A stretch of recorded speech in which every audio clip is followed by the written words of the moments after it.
Students, class number 28 हम chapter number 12 को Hindi medium में बैच में काफ़ी आगे तक प्रोसेस कर चुके हैं।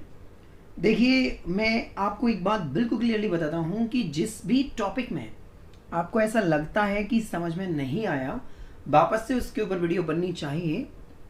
आप मुझे कमेंट सेक्शन में बता सकते हैं। बाकी मेरा प्रयास हमेशा ये रहता है कि मैं स्लो चलूँ और एक एक टॉपिक को बारीकी से आपको इंट्रोड्यूस कराऊं। देखिए, आपको याद होगा कि समायत्ता की बेसिक हिस्ट्री हमने पढ़ी है। उस शब्द को किसने दिया, उसकी खोज किसने की, पहले कौन से यौगिकों में समायत्ता को देखा गया, उसके बाद हमने श्रृंखला समायत्ता को समझा, उसके बाद हमने स्थिति समायत्ता को समझा और उसके बाद हमने क्रियात्मक समूह समायत्ता को भी समझा। फिलहाल हम प्रकाशिक समायत्ता पे चल रहे हैं। डिटेल में अभी आपको आगे ये चैप्टर से मिलेगा, फर्स्ट केमिस्ट्री में मिलेगा कि प्रकाशिक समायत्ता का रियल मीन्स क्या होता है।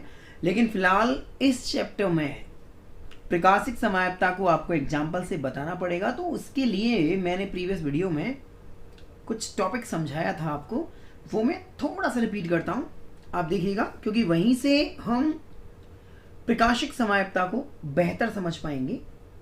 मेरा उद्देश्य है कि अपने आज के इस वीडियो में प्रकाशिक समायत्ता तो 100% स्टूडेंट की समझ में आए। देखो स्टूडेंट्स, प्रकाशिक समायत्ता मैंने जैसे कल बताया था वैसे ही आज की वीडियो में भी आप कंसंट्रेट करना। मान लीजिए मैंने कोई आर्टिकल लिया ए, कोई वस्तु ली ए, और इस वस्तु के सामने मैंने लगाया दर्पण, तो इसका प्रतिबिंब ए जैसा ही बनेगा। इसका ये जो दर्पण प्रतिबिंब है ये ए, आराम से समझिए। यदि हम इसको उठाकर ए पर रखते हैं तो ये कंप्लीटली इसे ढक लेगा। इसे कहते हैं दर्पण प्रतिबिंब अध्यारोपित हो रहा है, राइट। अब मान लीजिए किसी वस्तु की आकृति हुई है, इसके आगे आपने दर्पण लगाया तो दर्पण प्रतिबिंब क्या बनेगा, जस्ट उल्टा बनेगा। You can check it.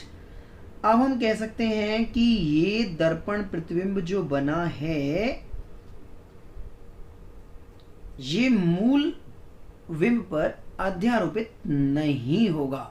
और आप आराम से ये बात देख भी सकते हैं। और स्टूडेंट देखो, जनरली हमारे जो हाथ होते हैं, देखना आप, एक हाथ दूसरे हाथ का प्रतिबिंब होता है, जैसे मैं रिप्रेजेंट करता हूँ आपको वीडियो में, नहीं हो पाएगा। आप जनरली समझिए, अपने हाथों से आप समझिएगा, अपना एक हाथ दूसरे हाथ का प्रतिबिंब होता है, और एक हाथ को जब हम दूसरे हाथ पे रखते हैं तो दोनों हाथ एक दूसरे को अध्यारोपित नहीं कर पाते। प्रतिबिंब आपको एज इट इज रखना है, कहीं आप पलट के रख लें हाथ को। देखो, कुछ रिप्रेजेंट करता हूं आपको, ये हाथ, ये दूसरा हाथ, ये प्रतिबिंब है इसका। अब मैं इससे उठा के इस पे रखूंगा तो ये अध्यारोपित थोड़ी करेगा। ये चीज मैं आपको समझाना चाह रहा हूं। दर्पण प्रतिबिंब जो अध्यारोपित होते हैं वो पदार्थ सम्मित की कैटेगरी में आते हैं, सम्मित। और जो दर्पण प्रतिबिंब अध्यारोपित नहीं होते वो पदार्थ असम्मित की कैटेगरी में आते हैं। पता है, जो सम्मित हैं उन्हें हम अक्रेल कहते हैं। इनके अर्थ अभी आपको आगे भी पता चलेंगे। और जो असम्मित है उन्हें हम क्रेल कहते हैं। पता है, हमारे हाथ क्रेल होते हैं। क्रेल वो होते हैं जिनके दर्पण प्रतिबिंब अध्यारोपित नहीं होते।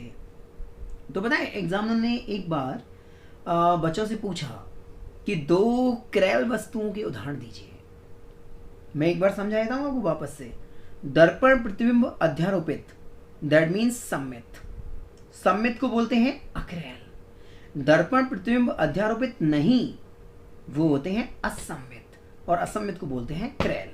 हमारे हाथ क्रेल होते हैं क्योंकि एक हाथ दूसरे हाथ का प्रतिबिंब होता है और वो एक दूसरे पर अध्यारोपित नहीं होते। बाई चांस आप क्रेल अक्रेल में डाउटफुल रहें तो बस एक लाइन याद रखना, हमारे हाथ क्रेल होते हैं। और यदि आपको ये लाइन याद रहेगी ना तो आप कभी नहीं भूलेंगे कि क्रेल वो होते हैं जिनके दर्पण प्रतिबिंब अध्यारोपित नहीं होते। अपने हाथों को देख लिया करो आप, तो लाइन आप भूलेंगे नहीं, क्योंकि जनरली बच्चे क्रेल अक्रेल में कंफ्यूज रहते हैं। बस एक लाइन याद रखो, हमारे हाथ क्रेल होते हैं। तो एग्जामिनर ने बच्चे से पूछा यार कोई 2 क्रेल वस्तुओं के उदाहरण बता। बच्चे ने बताया सर हमारे हाथ। एग्जामिनर ने कहा यार हमारे हाथ वस्तु थोड़ी हैं। तो पता है क्रेल वस्तुओं के उदाहरण बोर्ड पूछता है, आपके चैप्टर का सिलेबस है, आपके सिलेबस में इंक्लूड है, यहीं याद करिए, वीडियो के अंदर याद करिए। हमारे हाथों के दस्ताने रख के देखना कभी टेबल पे, एक दूसरे के धर्म प्रतिबिंब होते हैं और एक दूसरे पर अध्यारोपित नहीं होते। हमारे पैरों के सॉक्स एक दूसरे के धर्म प्रतिबिंब होते हैं परंतु अध्यारोपित नहीं होते। स्टूडेंट्स, बच्चों का फनी मूड मान लीजिए, उनके अंदर की क्रिएटिविटी मान लीजिए। एक बच्चा मुझसे कहता है सर पैरों के सॉक्स बॉयज़ वाले या गर्ल्स वाले? तो मैंने कहा बदतमीज में क्या अंतर है? अरे नहीं सर वो गर्ल्स के एक अंगूठा साइड में निकला रहता है। तो मैंने कमीने उसका प्रतिबिंब भी तो वैसे ही बनेगा। मतलब फनी टाइप क्वेश्चंस बच्चे पूछते हैं। कुल मिला के मैं चाहता हूँ कि अपने इस वीडियो में आप एक क्वेश्चन बोर्ड का याद कर लें। क्रेल वस्तुओं के उदाहरण, हाथों के दस्ताने और पैरों के सॉक्स। Is that clear? आगे बढ़ते हैं, हमें जो टॉपिक आपको एक्सप्लेन करना है। पता है स्टूडेंट्स, ये जो असमित, ये जो क्रेल पदार्थ होते हैं, इनके अंदर एक क्वालिटी होती है कि ये समतल ध्रुवित प्रकाश के तल का घूर्णन करते हैं। ये मैंने कल भी प्रीवियस वीडियो में बताया है आपको। अच्छा, घूर्णन कैसे होगा? पता है आपको घूर्णन कैसे होगा? भाई लाइट का घूर्णन तो 2 ही डायरेक्शन में चल सकता है स्टूडेंट्स। लाइट किसी पदार्थ पे टकराएगी तो या तो वो घूमेगी दक्षिणावर्ती घड़ी की दिशा में क्लॉकवाइज, या फिर वो घूमेगी वामावर्ती घड़ी के विपरीत दिशा में, आई लाइक टू से एंटी क्लॉकवाइज। अब आप देखिए जरा, दक्षिणावर्ती क्लॉकवाइज, वामावर्ती एंटी क्लॉकवाइज। दक्षिणावर्ती को ग्रीक में कहते हैं डेक्स्ट्रो रोटेटरी और वामावर्ती को ग्रीक में कहते हैं लेवो रोटेटरी। समझिए, डेक्स्ट्रो रोटेटरी के डी से संकेत बना दिया डी, स्मॉल डी या फिर प्लस, और लेबोरेटरी से संकेत बना दिया स्मॉल एल या फिर माइनस। स्टूडेंट्स, मैं आपको पता है क्यों बता रहा हूँ? यदि ये इस प्रकार का चार्ट आप बोर्ड में बनाया है तो इससे अच्छा इंप्रेशन नहीं हो सकता। अब आप पता है दिमाग में क्या सोच रहे होंगे, चलो सर हम ये मान लेते हैं कि जो क्रेल पदार्थ होते हैं, मतलब जिनके धर्म प्रतिबिंब अध्यारोपित नहीं होते, वो समतल ध्रुवित प्रकाश को, ये प्रकाश क्या होता है मैं बताऊंगा आपको आगे, समतल ध्रुवित प्रकाश के तल को घूर्णित करते हैं, घुमा देते हैं, या तो घड़ी की दिशा में या घड़ी के विपरीत दिशा में। दक्षिणावर्ती डेक्स्ट्रोरेटरी डी ऑब्लिक प्लस, वामावर्ती लेबोरेटरी एल ऑब्लिक माइनस। चलो मान लिया, पर सर आप ये बताओ कि एल्डिहाइड कीटोन से इनका क्या कनेक्शन है? आपने क्यों बताया ये? Right question. अब जरा एक चीज देखिए, मैंने एक एग्जांपल लिखा CH3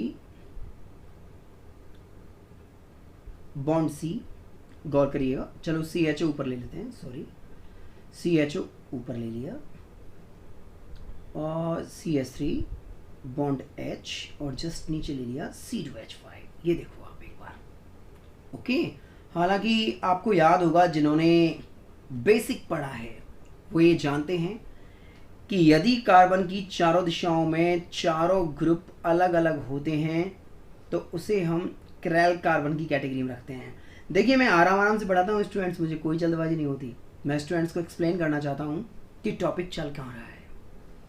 ये जो कार्बन है, इस कार्बन की चारों संयोजकताओं पर अलग अलग समूह है, आप देखिए। और ऐसा कार्बन जिसकी चारों संयोजकताओं पर अलग अलग समूह होते हैं उसे कहते हैं क्रेल कार्बन, और इसका संकेत होता है स्टार। बेसिक पढ़ने वालों को बहुत अच्छा याद होगा। अच्छा, अब एक चीज देखो, मैंने इस कंपाउंड, अच्छा इसमें CHO लगा हुआ है तो कंफर्म है कि ये एल्डिहाइड है। बिल्कुल सर, एल्डिहाइड है। अब मैंने इस कंपाउंड के आगे लगा दिया दर्पण, दर्पण लगा दिया। अब इसका प्रतिबिंब कैसे बनेगा भाई? CHO C, ये दोनों उल्टे हो जाएंगे। CH3 राइट है तो CH3 लेफ्ट आ जाएगा, H राइट हो जाएगा और C2H5 एज इट इज रहेगा। अभी भी ये एल्डिहाइड है, कैटेगरी तो बदलेगी नहीं, CHO ऊपर लगा हुआ है, एल्डिहाइड है। लेकिन आप एक चीज देखिए, ये जो कंपाउंड बना है इस कंपाउंड को उठाकर यदि मैं इस पर रखूं तो क्या ये अध्यारोपित हो जाएगा? CH3 के ऊपर आएगा H और H के ऊपर आएगा CH3। सर अध्यारोपित नहीं होगा। और जिनके दर्पण प्रतिबिंब अध्यारोपित नहीं होते वो होते हैं असम्मित, वो होते हैं क्रेल, वो लाइट को घुमाते हैं। अब इनमें से एक कंपाउंड लाइट को घुमाएगा दक्षिणावर्ती और एक कंपाउंड घुमाएगा वामावर्ती। या आप स्वेच्छा प्रणाली ले सकते हैं जब तक आपके पास ध्रुवणमापी नहीं है जो ये बताता है कि क्लॉकवाइज घूमेगा या एंटी क्लॉकवाइज घूमेगा। तो एक को आपने मान लिया D⁻+ और एक को आपने मान लिया L⁻-। अब आप एक चीज देखिए, कंसंट्रेट करके, बिल्कुल कंसंट्रेट करके, ये वाला जो एल्डिहाइड है इसका अणुसूत्र क्या बनेगा? 2 carbon 3 carbon 4 carbon C4, 3 hydrogen और एक 4 हाइड्रोजन और एक 5 हाइड्रोजन, 5 और 5 10 H10O। अणुसूत्र बनेगा C4H10O। अच्छा यहां देखिए, 1 कार्बन 2 कार्बन 3 कार्बन और 2 5 कार्बन, सॉरी 2 3 4 5, सॉरी यहाँ 4 नहीं, यहाँ 5 है। ओके, अच्छा 1 2 3 2 5 C5, 3 4 5 और 5 10 C5H10O। बिल्कुल राइट। अब आप एक चीज देखो, दोनों के अणुसूत्र समान है या नहीं? अणुसूत्र बिल्कुल समान। स्टूडेंट्स पता है आपको, समायत्ता की जो पहली लिमिट होती है वो ये होती है कि अणुसूत्र समान होने चाहिए। अब आप देख रहे हैं दोनों के अणुसूत्र समान है, लेकिन इन दोनों में प्रकाश के प्रति जो घूर्णन है वो डिफरेंट है। D⁻+ प्रकाश के तल को घूर्णित करता है क्लॉकवाइज, L⁻- समतल ध्रुव प्रकाश के तल को घूर्णित करता है एंटी क्लॉकवाइज। इन दोनों यौगिकों के अणुसूत्र समान, लेकिन प्रकाश के घूर्णन का जो तरीका है वो अलग अलग है। 2 या 2 से अधिक ऐसे कार्बनिक यौगिक जिनके अणुसूत्र समान और असम्मित होने के कारण प्रकाश के तल का घूर्णन भिन्न भिन्न दिशाओं में करते हैं, एक दूसरे के प्रकाशिक समावि कहलाते हैं और ये घटना प्रकाशिक समाव्यपता कहलाती है। स्टूडेंट्स, मेरा जो उद्देश्य है वो आप सभी को मैं क्लियर करना चाहूँगा, इवन दो सभी स्टूडेंट्स को, कि ये प्रकाशिक समाव्यपता कम से कम 4 बार राजस्थान बोर्ड के सिलेबस को स्टक करेगी और हर बार आपको यही पैटर्न शो करना होगा। एग्जाम्पल्स बदलेंगे लेकिन पैटर्न यही रहेगा, A और V वाला। मैं रिप्रेजेंट कर देता हूँ, A V, एक बार रिपीट कर देता हूँ। A दर्पण लगाया, प्रतिबिंब A ही बना, अध्यारोपित होगा आराम से। V प्रतिबिंब उल्टा बनेगा, आप इसे इस पे रखेंगे, अध्यारोपित नहीं करेगा। जो अध्यारोपित करते हैं वो सम्मित या अक्रेल होते हैं और जो अध्यारोपित नहीं करते वो असम्मित या क्रेल होते हैं। क्रेल पदार्थों में एक खूबी होती है, विशेषता होती है, समतल ध्रुव प्रकाश की तल को वो घूर्णित करते हैं क्लॉकवाइज या एंटी क्लॉकवाइज। तो मैंने क्लॉकवाइज जो होते हैं उनको डेक्स्ट्रो बोलते हैं, डेक्स्ट्रो रोटरी ग्रीक में। वामावर्ती एंटी क्लॉकवाइज को लेबोरेटरी बोलते हैं। इनका संकेत D⁻+, इनका L⁻-। बस हमने केवल एल्डिहाइड के एक एग्जाम्पल को रिप्रेजेंट किया है कि उसके अंदर भी प्रकाशिक समाव्यपता हो सकती है। एग्जाम्पल देखिए, इसको याद करना है आपको। CHOC HCH3 C2H5, अणुसूत्र C5H10O, दर्पण लगाया, उल्टा हो गया, देखो। अब आप इसे उठा के इस पे रखेंगे तो कैसे अध्यारोपित कर लेगा? कॉमन सेंस है। अध्यारोपित नहीं कर रहा, असम्मित है, दैट मींस क्रेल है। इनमें से एक प्रकाश को घुमाएगा क्लॉकवाइज, एक घुमाएगा एंटी क्लॉकवाइज। दोनों एक दूसरे के प्रकाशिक समावि, क्यों? अणुसूत्र समान है लेकिन प्रकाश के तल का घूर्णन भिन्न भिन्न है। जो चीज डिफरेंट होती है, जो चीज भिन्न भिन्न होती है, वही तो समाव्यपता होती है। याद करिए, जो स्टूडेंट्स, जो व्यूअर्स रेगुलर वीडियो लेते हैं उनको पता है कि हमने शुरू से समाव्यपता को पढ़ा है। श्रृंखला के बदलने पर श्रृंखला समाव्यपता, स्थिति के बदलने पर स्थिति समाव्यपता, क्रियात्मक समूह के बदलने पर क्रियात्मक समूह समाव्यपता और प्रकाश के तल का घूर्णन चेंज होने पर प्रकाशिक समाव्यपता। 4 प्रकार की समाव्यपताओं को मैंने एल्डिहाइड और कीटोनों में आपको रिप्रेजेंट किया है। चैप्टर के एंड में कीटोनों में चलने वाली चलाव्यपता भी आपके सामने आएगी। हालांकि वो सिलेबस का हिस्सा नहीं है, सिलेबस से उसे हटा दिया गया है, लेकिन चैप्टर के एंड होने पर, चैप्टर के फिनिश होने पर मैं आपको टोटोमेरिज्म, चलाव्यपता के बारे में भी समझाऊंगा। और अब हम इस चैप्टर का एक पायदान और पार कर चुके हैं। देखिए स्टूडेंट्स, 12th बोर्ड की बुक एज इट इज़ रखी है गवर्नमेंट ने, 11th के सीन को चेंज किया है। तो पुराने जितने भी पेपर हैं उन सब की हेल्प आपको मिलेगी। नेक्स्ट ईयर वाले बच्चों को प्रॉब्लम हो सकती है, सिलेबस नया आएगा, लेकिन आप सभी से मैं रिक्वेस्ट करता हूँ कि पुराने पेपरों को मैं जब कहूँ आप तब डील करना, मतलब जब आपको चैप्टर अच्छा याद होगा ना तब आप पुराने पेपर सॉल्व करेंगे ना, आपको अच्छा लगेगा और आप उन्हें डील कर पाएंगे। फिलहाल इस चैप्टर का क्विक रिवीजन, कार्बोनिल यौगिक से शुरुआत होती है इस चैप्टर की। ऐसे कार्बनिक यौगिक जिनमें कार्बोनिल समूह होता है वो कार्बोनिल यौगिक की कैटेगरी में आते हैं। उसके बाद 3 बेहतरीन एग्जाम्पल, फॉर्मेल्डिहाइड, एल्डिहाइड, कीटोन, उनकी परिभाषाएं, उनके एग्जाम्पलों को पढ़ा हमने। फॉर्मेल्डिहाइड आया, फॉर्मेलिन आया, पैरा एल्डिहाइड, मेटा एल्डिहाइड आया, याद आया होगा आपको, ऐसे ही हम ऑफलाइन बैच में कराते हैं। कीटोन सम्मित असम्मित याद आया होगा। एल्डिहाइड कीटोनों का नामकरण साधारण प्रणाली से आईयूपीएसी प्रणाली से डन। आईयूपीएसी प्रणाली के भी और नाम आएंगे, मैं आपको एग्जाम्पल्स कराऊंगा आपकी बुक से। उसके बाद समायपता को स्टार्ट किया गया, 4 प्रकार की समायपताओं को रिप्रेजेंट किया। टोटोमेरिज्म एंड में कराऊंगा आपको, सिलेबस में नहीं है। और अब इस चैप्टर में स्टार्ट होता है चैप्टर का सबसे टिपिकल टास्क और ऑर्गेनिक केमिस्ट्री का बेस, जहां से रासायनिक अभिक्रियाओं को स्टार्ट किया जाता है। देखिए स्टूडेंट्स, मैं आपको एक बात बहुत ही क्लियरली बताना चाहूंगा सभी को कि रासायनिक अभिक्रियाओं को करने के 2 तरीके होते हैं। एक तो ट्रिक होती है, एक होता है मैकेनिज्म के द्वारा। हम दोनों को यूज करेंगे। फिलहाल हम इस चैप्टर में स्टार्ट कर रहे हैं एल्डिहाइड एवं कीटोन बनाने की विधियां।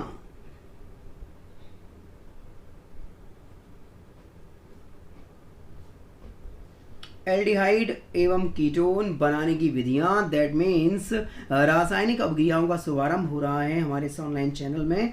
और ऑर्गेनिक केमिस्ट्री, देखो स्टूडेंट्स, रासायनिक अभिक्रियाओं पे कमांड अच्छी होती है तो आप डन कर सकते हैं बहुत अच्छे ढंग से। अब हमें एल्डिहाइड एवं कीटोन बनाने की विधियों को समझना है, केमिकल रिएक्शंस को एक्सप्लेन करना है। तो देखिए, एल्डिहाइड एवं कीटोन बनाने की विधियों में नंबर 1 रिएक्शन, देखिए पहली वाली जो रिएक्शन है वो वेरी इंपॉर्टेंट की कैटेगरी में इसलिए आती है क्योंकि ये रिएक्शन राजस्थान बोर्ड में मल्टीपल टाइम ऑल्टरनेटिव वे से पुटअप होती है। कन्वर्जेंस में भी इस रिएक्शन का बेहद अच्छा यूज है। देखिएगा रिएक्शन क्या है, मैं आपको हेडिंग बताऊंगा और पेपर में किस तरीके से आता है वो भी बताऊंगा। देखिए फर्स्ट हेडिंग है वसीय अम्लों से, आई लाइक टू से फैटी एसिड। हमें वसीय अम्लों से एल्डिहाइड कीटोन बनाने हैं। देखो स्टूडेंट्स, कार्बोक्सिलिक अम्लों को ही हम वसीय अम्ल कहते हैं क्योंकि अधिकांश वसाओं का संश्लेषण कार्बोक्सिलिक अम्लों से ही होता है और वसाओं को बनाने वाले वसीय अम्ल की कैटेगरी में आते हैं। अब हम वसीय अम्लों से एल्डिहाइड कीटोन कैसे बनाते हैं जरा देखिएगा। ये फर्स्ट रिएक्शन है चैप्टर नंबर 12 की। देखिए जैसे मैंने ये HCOOH लिखा, आपको याद आ रहा होगा मैंने इसको तरीके से कराया है। क्या नाम होता है इसका? Formic acid. इसे हम कहते हैं फॉर्मिक अम्ल। ओके, मान लीजिए फॉर्मिक अम्ल के 2 अणु इस तरीके से हैं और आप इन दोनों अणुओं से रासायनिक अभिक्रिया के द्वारा फॉर्मेल्डिहाइड, एल्डिहाइड या कीटोन बनाना चाहते हैं तो मैं आपको एक बात क्लियरली कर देता हूं, बोर्ड में आने का पहला तरीका, ये दोनों अणु लिखे आएंगे आपको, ऐसे प्लस लगा के तो नहीं देगा, 2 लगा देगा इसके आगे, आपको याद रखना पड़ेगा। ऊपर लिखा होगा MnO, साथ में टेम्परेचर लेगा 573 केल्विन। MnO मतलब मैग्नस ऑक्साइड, राइट। देखिए स्टूडेंट्स, इसकी मैकेनिज्म सिलेबस में नहीं है, हमें इसे ट्रिकेबल सॉल्व करना है। और पता है ट्रिक क्या कहती है? MnO हमारी केमिस्ट्री का डॉन है और जब भी ये किसी का गेट खटखटाता है तो उसको एक ही बात बोलता है, पीने के लिए पानी, जीने के लिए CO2। कंसेप्ट को समझिए, रिएक्शन का भी दिक्कत नहीं करेगी, आपको आराम से याद होगी। MnO जब भी आएगा, देखो इस तरीके से रिप्रेजेंट होता है बोर्ड क्लासेस में। ये MnO लिखा आता है, एरो के ऊपर 573 केल्विन टेम्परेचर आता है, अभिकारक इस तरफ लिखे होते हैं, आगे लिख देते हैं उत्पाद को पहचानिए, इस तरीके से बोर्ड में आता है। तो MnO को देखते ही आपके दिमाग स्टिक करना चाहिए, पीने के लिए पानी, जीने के लिए CO2। अब आपको इसमें से पानी रिलीज करना है H2O, और आपको CO2 रिलीज करना है। दे दो इसको जो चाहिए, H2O अलग, CO2 अलग, CNO 432, कार्बन के बंद 4, नाइट्रोजन के बंद 3, ऑक्सीजन के बंद 2। देखो कैसे एडजस्ट करते हैं हम। यहाँ H रह गया, बॉन्ड C। अब ये ऑक्सीजन है, कॉमन सेंस लगाओ, ऑक्सीजन के बंद कितने होते हैं? 2। आपने बेसिक पढ़ लिया है, कॉमन सेंस होना चाहिए, 2 होते हैं। इस ऑक्सीजन को यहाँ से हटा के कार्बन के नीचे लगाओ डबल बॉन्ड से, रहा H, एडजस्ट करो। अब आप देखो क्या बना। आप यदि चैप्टर स्टार्टिंग से पढ़ रहे हैं, आपने वीडियोस सारे देखे हैं, तो आपको पता होगा C डबल बॉन्ड हो, दोनों तरफ H, ये फॉर्मेल्डिहाइड है। इसका नाम है फॉर्मेल्डिहाइड। तो ये भी जानते होंगे कि फॉर्मेल्डिहाइड का 40% जलीय विलयन फॉर्मेलिन कहलाता है। करा दिया है मैंने बैच में। नोट्स PDF आपको कल से 100% अवेलेबल हो जाएगी। कल के वीडियो के साथ आप PDF निश्चित पाएंगे। तो नोट्स आप मत बनाइए। कुछ बच्चे कमेंट सेक्शन में पूछ रहे हैं मेरे से कि सर इन नोट्सों को हमें अभी से कॉपी में लिखना है क्या? नहीं, आपको नोट्स डाउनलोड करने हैं, कॉपी करा लीजिएगा, कल से अवेलेबल हो जाएंगे। प्रयास कर रहा हूँ कल से हो जाए, बाकी कल या परसों से आपको नोट्स अवेलेबल हो जाएंगे। पता है वसीय अम्लों से जो रिएक्शन सिलेबस में है 3 तरीके से है। पहला आप देख रहे हैं फॉर्मिक अम्ल से। अब जरा इस अम्ल को पहचानिए। ये अम्ल है एसिटिक एसिड। एसिटिक एसिड, और एसिटिक एसिड के सामने वही लगा आ गया MnO 573 केल्विन ताप। दिमाग में सिस्टम बनाइए। जैसे ही MnO देखा, पता है आपको MnO की रिएक्शन इसके बाद पूरे सिलेबस में कभी भी नहीं आएगी। सिंगल रिएक्शन है MnO की पूरे सिलेबस में, इसके अलावा है ही नहीं। जैसे ही MnO देखा, पीने के लिए पानी, जीने के लिए CO2। पीने के लिए पानी, जीने के लिए CO2 रिलीज। देखिए CH3, CO, CO, C double bond O, CH3, C double bond O, दोनों तरफ कार्बन, कीटोन, याद होगा आपको। C डबल बॉन्ड O, दोनों तरफ H, फॉर्मेल्डिहाइड। अब बस एल्डिहाइड रह गया। देखो थर्ड रिएक्शन। अब जरा आप इससे मिलो। एसिटिक एसिड को फॉर्मिक एसिड के साथ मैच किया है। MnO मैग्नस ऑक्साइड, साथ में 573 केल्विन टेम्परेचर। पीने के लिए पानी, जीने के लिए CO2। ऐसे राउंड कर दिया करो। H2O अलग, CO2 अलग। अब CO2 गया, H2 गया, ये क्या रह गया? CH3। Bond CO, C double bond O, bond H। देखिए बैलेंस है, 1 2 3 4 carbon balance, 1 2 oxygen balance. C double bond O, दोनों तरफ H, फॉर्मेल्डिहाइड, दोनों तरफ कार्बन, कीटोन मिक्स। एक तरफ कार्बन, एक तरफ H, एल्डिहाइड। पहली रासायनिक अभिक्रिया, पहली बनाने की विधि कंप्लीट। वसीय अम्लों से फॉर्मेल्डिहाइड, एल्डिहाइड, कीटोन आप बेहद आसानी से बना सकते हैं। MnO की प्रेजेंटेशन में 573 केल्विन ताप पर आप H2O और CO2 को रिलीज करके फॉर्मेल्डिहाइड, एल्डिहाइड, कीटोन का निर्माण कर सकते हैं। एल्डिहाइड कीटोन बनाने की विधियां चालू हो चुकी हैं, और बनाने की विधियां कम से कम 10 हैं हमारे सिलेबस के अंदर।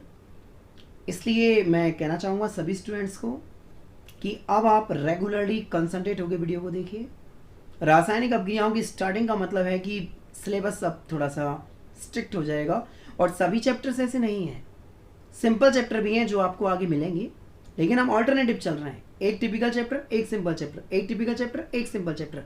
फिलहाल हमने टिपिकल चैप्टर स्टार्ट किया है। एल्डिहाइड कीटोन बनाने की विधियां नंबर 1 वसीय अम्लों से हमने कंप्लीट की। नंबर 2 विधि से नंबर 2, नंबर 3, नंबर 4 आगे की विधियां जानने के लिए चैनल के साथ बने रहिए। Have a great night and sweet dream from Sonu sir.